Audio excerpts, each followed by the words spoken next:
Hey everybody, this is me, Savannah, back in episode. Today, you can see in the title we can watch uh, creepypasta from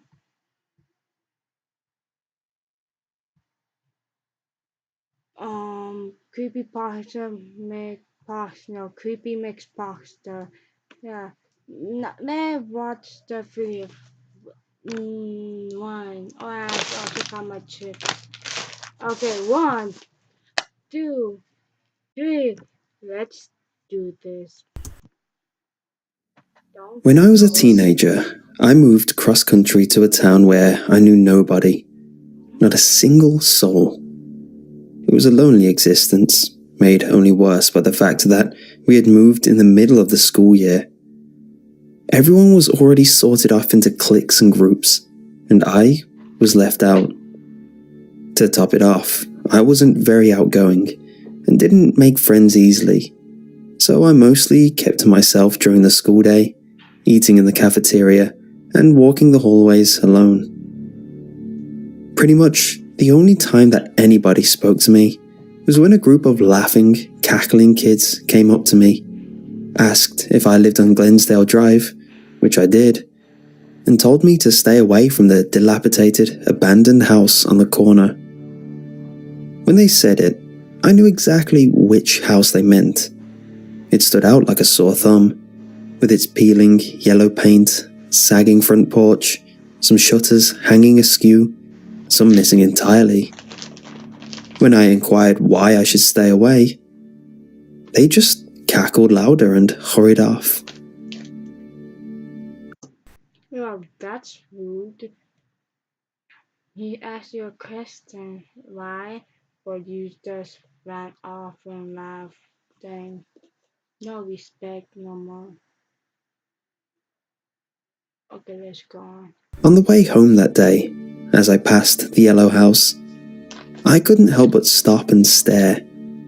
With the messed up and missing shutters, it looked like the house was grinning evilly, sort of like a jack-o'-lantern's gaping mouth. Don't ever enter this house. I must have levitated, caught up in my thoughts. I hadn't seen the old lady approach.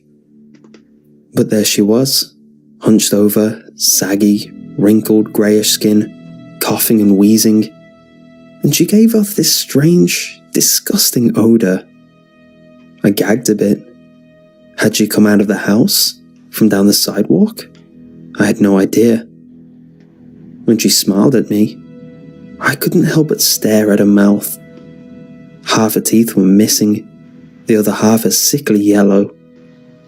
I probably recoiled, and she said, "If you think I'm just trying to scare you away, you're right." Wow. I like that lady.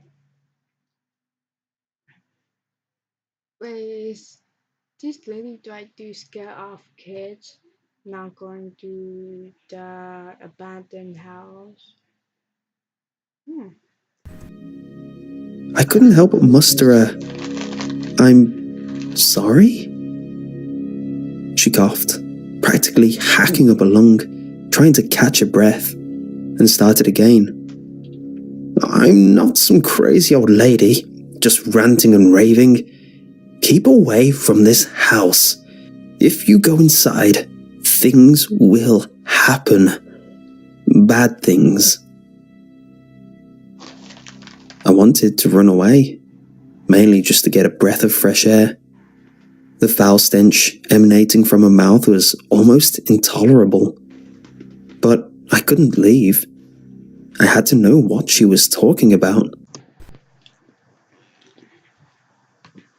If you know me, you could know like if somebody told me to stay away from the abandoned place, it had like ghosts and all that stuff. I mean, yo, you know I could go in there.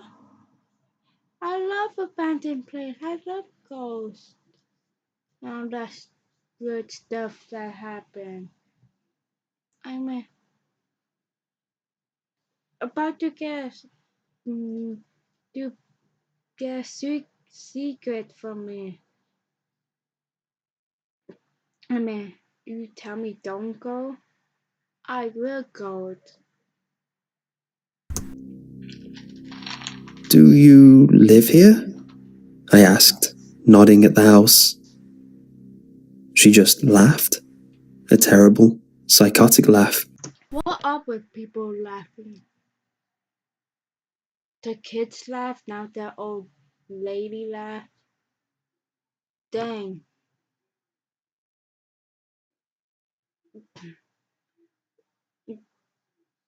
this it's like he could tell a laughing apocalypse. hmm.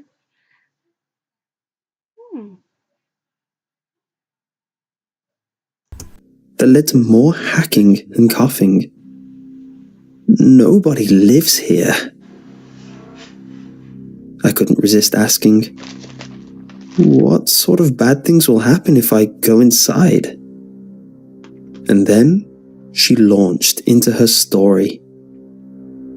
I was a teenager when I moved into the neighborhood. Our first week here, we heard the urban legend of the house. She paused, assuming I knew what she was referring to. It was clear I didn't. She continued, "The house is haunted, and not like in the movies. There aren't no creaking noises or lights mysteriously flickering on and off. No ghost or evil spirits flying around. No, it's way worse than that. It's not even a house, really. It's more like..." We're not even a house. How can a house not be a house? Or maybe it's the known end house. Oh, I love that. Have you guys watched the known end house? They're cool. She paused, at a loss for words, then continued. Like a creature of some sort. Something awful and alive. I was mesmerized. I literally couldn't move. Do you mean like one of those houses that come alive and the three kids, two boy and one girl, and there's a person lost the one he loves, so and he put the lady in the house and that lady controlling the house. You can know I'm talking about the monster house. Yeah, I think it got monster house. And there were two cops and they didn't listen, so they got a Ian. Like a kid movie. It's a kid movie. Wonder if I still have it.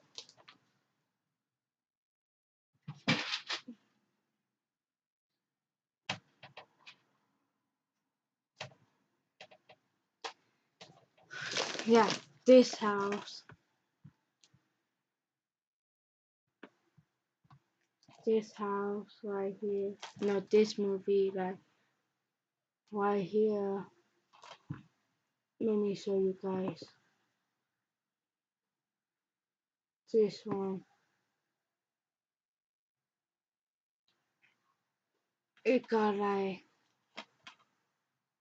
if you guys haven't watched this movie, watch it. It got Monster House.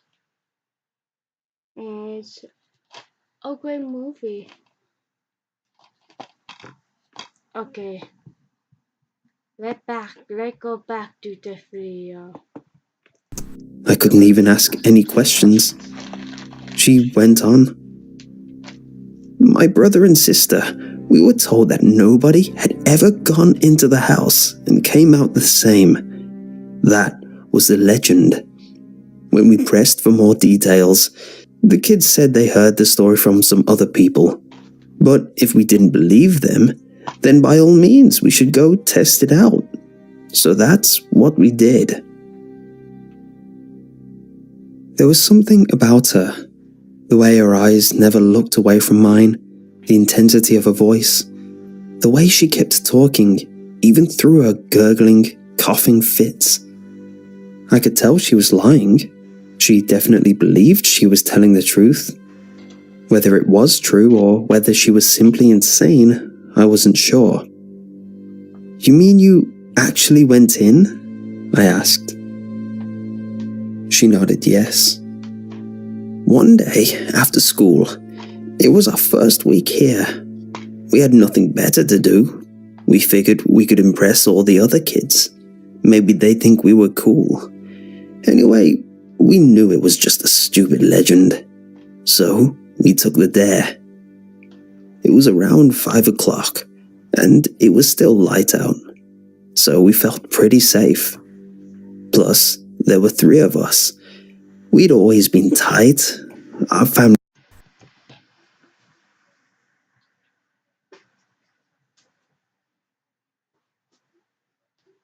moved around a lot, That was so we never had a lot of friends. But we had each other. I could relate. I had a younger brother who was pretty much the only kid who would talk to me since we moved into town. Well, the front door was unlocked, so we went in and looked around. Totally empty. Nobody had lived there for years. Dust everywhere. All the shades were drawn, so it was a bit dark. But the downstairs seemed pretty normal. Beat-up furniture in the living room, the kitchen mostly empty, except for a few random plates and glasses in the cabinets. Finding nothing of interest, we headed upstairs to the second floor. And that's where things turned. things done dark, I think. She paused for one of her coughing, hacking fits, tried to clear her throat. I felt bad for her, wished I had a bottle of water or something to offer her. But she finished coughing and continued. When we got to the top of the stairs, we paused and looked around. Nothing unusual here either, just a few ugly paintings hanging in the hallway. We made our way to the first door on our right and went in. It was a girl's room, all pink and purple. The bed had one of those canopies with 4 posts, and some see-through fabric draped all around it. As we entered, we caused the fabric to swish back and forth, like a ghost was moving through the room. My young sister gasped a bit, but we assured her there was no ghost. The fabric stopped swaying, and she calmed down. There wasn't much left in the room. An old bureau with a dusty mirror on top. So much dust you couldn't even see your own reflection. Dang, how dirty is this house? People who live in this house need to clean up. I know nobody live in this house, but is that kind of impossible? So much dust. In the mirror, you can even see your reflection. I don't know. Why you can? Why you people watching? Can you tell me if that impossible or possible? Because I never seen a mirror with so much dust. You can't even see your reflection. Okay, let's go. In fact, there was so much dust everywhere that we left tracks wherever we walked. And they were the only footprints in the house. It was clear that we were the only kids who had ever taken the dare and gone inside. Again, the old woman was overtaken by a coughing fit. I stood there helplessly while she battled for control of her own body. Do you want me to get some water? I didn't even know where I was suggesting we go. My house was close by, but did I really want to bring her into my house? She brushed me off, clearing her throat and finally continuing.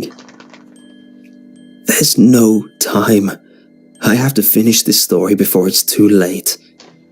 So we were in the bedroom, and my older brother dared me to open the closet door, which I did. The hinges creaked as I pulled it back and peered inside. It was empty, so we started to head out. But we froze, dead in our tracks, when the walls started to move. Wow, no. I get out here before something bad happened.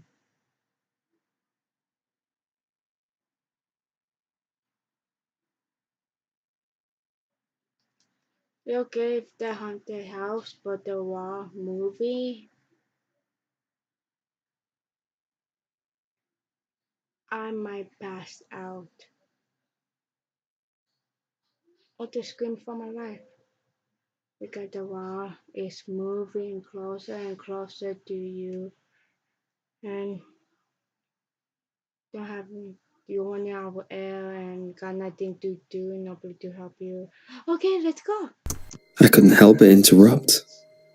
What do you mean the walls started to move? Like they were shaking? There was an earthquake? She shook her head no. It wasn't an earthquake. The walls began rippling, almost like the wallpaper was coming loose. But there wasn't any wallpaper. The walls were painted pink and purple. Well, at least it looked pink when we walked in. But when the walls came alive, the pink began to disappear, like blood draining from a body, and was slowly replaced by grey, a cold, dark grey that made the room feel like a cave. Rich, rich, the rich in the. And when I say rich, I'm talking to you, Automatis. I have my eye on you. Are you sure you weren't imagining all of this? The urban legend got into your head, maybe? No, the kids hadn't told us anything specific. What reason would we have to imagine walls suddenly rotting away like that? Plus, my brother and sister saw the exact same thing. No, it was really happening. Trust me. My little sister started crying and freaking out. We tried to calm her down, but we were starting to lose it too. I grabbed her hand and was about to pull her towards the door we'd come in through, but I couldn't find it. The door was somehow gone. The walls kept rippling and shriveling like they were made of flesh. On the other side of the room was another door that was open, leading to the next room. The doorway started to shrivel and disappear too. I pushed the two of them towards it, and we all stumbled across the room, tripping and falling through the opening, just before it sealed shut behind us. Another pause, more hacking. I tried to process what was happening. The level of detail in this delusion was staggering. It wasn't like she was making it up as she went along either. No, in her mind, this is clearly how things happened. She was recounting a chain of events that, for her, was completely true. By this point, I was certain she was some homeless lady, badly in need of medical care. But she pushed on. Now, we were in a boy's room. The walls painted blue, along with some footballs and baseballs. There was weird odor. At first I thought it was just 'cause it was a boy's room. She paused. No offense. I forced a smile. None taken. She continued. It smelled acrid and stale, like a trash can bonfire was burning away. The smell got stronger and stronger. Then we realized that the room was filling with some sort of cloud or smoke. Only there wasn't any. A smoke cloud. Smoker. Scowl. Sprowl. Fire. At least none we could see. No, it was like this foul, toxic gas was just seeping out of the walls. We started gagging and gasping for air. We knew we had to get out right away. Yet something kept us standing there. My siblings were transfixed by the house and its bizarre transformations. I was falling under the spell too, but shook it off, dropped to the floor like they tell you to do during a fire, and pulled them down with me. That seemed to snap them out of it, but the thick, nasty cloud was just as bad down there. It was almost impossible to see now, and we were crawling around blindly, flailing, trying to find the door. Then we found it, pushed it open, and crawled out, finding ourselves back in the hallway. We scrambled to our feet, hurried back to the stairs, and were about to go down, when we saw the handrail start to wobble and wiggle, and the carpet, which was a salmon pinkish color, started to get darker, like it was turning brown right before our eyes. Maybe there was a fire, I chimed in. Maybe that explains what was going on. The walls melting from the heat, the smoke filling the room, now the carpet getting burned. I'm telling you, she answered, close to yelling now. The carpet wasn't on fire. It was changing or rotting. Then the stairs started to cave in, a few of them completely falling away, and the railing, which was painted a bright white, started to collapse, one by one. The white wooden poles holding up the banisters started to break off and fall to the living room below. If we waited another second, we'd be trapped upstairs, with that smoke starting to fill the hallway behind us. So I literally pushed my brother and sister down the stairs. We stumbled all the way to the bottom, slipping and sliding on the carpet, which was wet and brown and sticky, almost like mud or something. She stopped the story for another coughing jag. She couldn't clear the gunk out of her throat. I honestly didn't know if she was going to make it to the end of the story. We got to the bottom of the stairs and barreled out the front door and down the path leading to the sidewalk, where we stopped to catch our breath. By that time, it was late. The sun had set, and it was one of those crisp, clear nights when the moon lights everything up, almost like the day hadn't ended. We didn't know what to do or say. We were in shock, just standing there, and before we knew it, we turned into this. She held out her arms, gesturing at herself, but another coughing fit took over, and this time she doubled over, almost collapsing to the ground. I reached out to steady her, and she slowly stood back up. She was in bad shape. I could swear her skin was even more wrinkled and grey than before. Maybe you need a doctor or something. Do you want me to call 911? She cut me off. There's no time for that. Anyway, there's nothing they can do for me. Why not? I asked. Have you seen a doctor? She shook her head adamantly. I'm not sick. I'm not even old, she insisted. Now, I was beyond confused. I guessed she was about 80 years old. She was definitely sick, if not fatally so, and she had all the classic signs of being a lifelong smoker. The greyish, wrinkled skin, the disgusting breath, the rasping cough and shortness of breath, the yellow teeth and rotting gums. I mean, what the hell was she talking about? The house did this to us.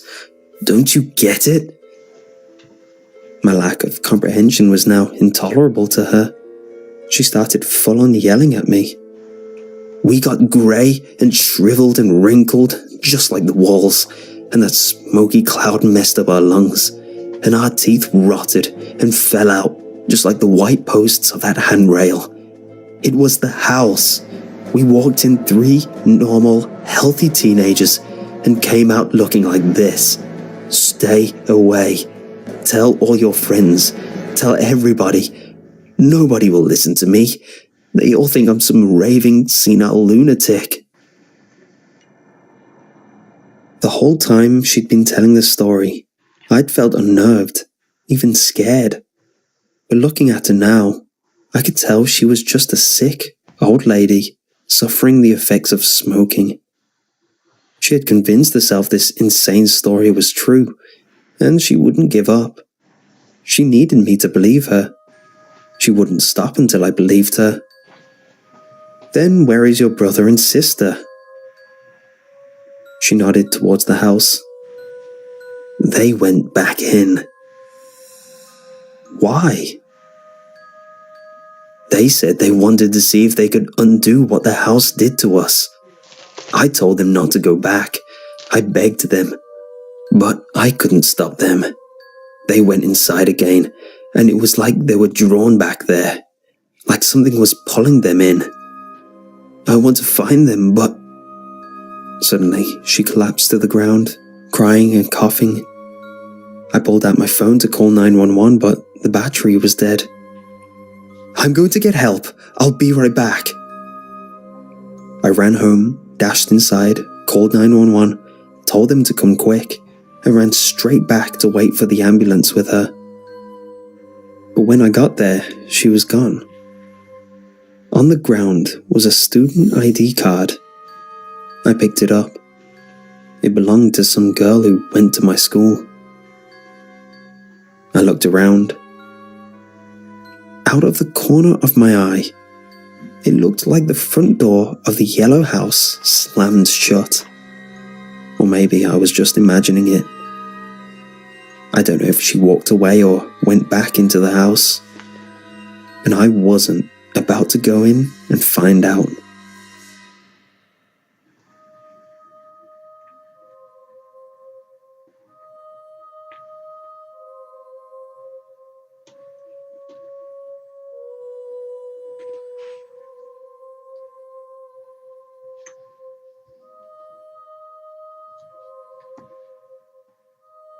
Is there any more? No, that's all. Okay, I hope you guys like this video and make sure you subscribe and leave a thumb up, and remember, leave a comment too. If that's right, huh? Yeah, I knew it. Okay, I hope you guys like this video and subscribe. And I head myself out here. Bye.